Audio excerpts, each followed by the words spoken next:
Hey bestie, has anybody actually explained to you what early labor is, how long it can last, and what you should actually be doing? Jessie, she said no. Should we tell her? Yes. If you're new here, hi, my name is Bree. I'm a 29-year-old labor and delivery nurse, and I am your laborhood bestie. Make sure you're following along for all things labor, delivery, birth, and postpartum. And send this video to another expecting mom. Because you know better than to gatekeep this information, friend, right? Right. Let me take a minute to explain early labor before you panic text every woman in your phone.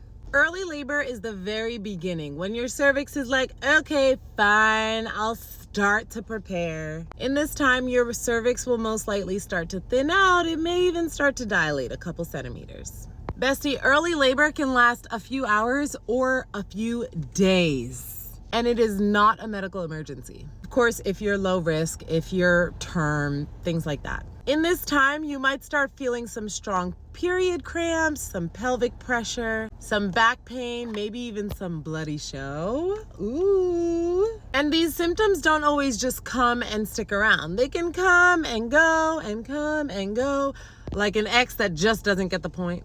You may even be unable to sleep no matter how exhausted you are. But here's the kicker. In early labor, your contractions are still inconsistent. You can still talk through them. You can still binge my content. You can also ask Google, is this real labor, a million times? But bestie, please, early labor is not the time to be a hero.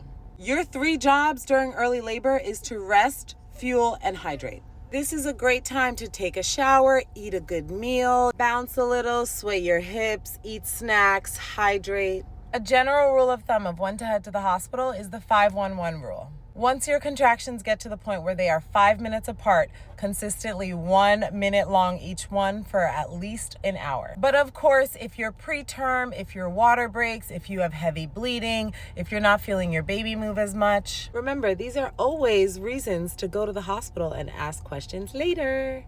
Early labor is still labor. However, it is not the main event, so don't treat it that way. Also, Jessie and I will be going live tomorrow to talk to you besties. See you there.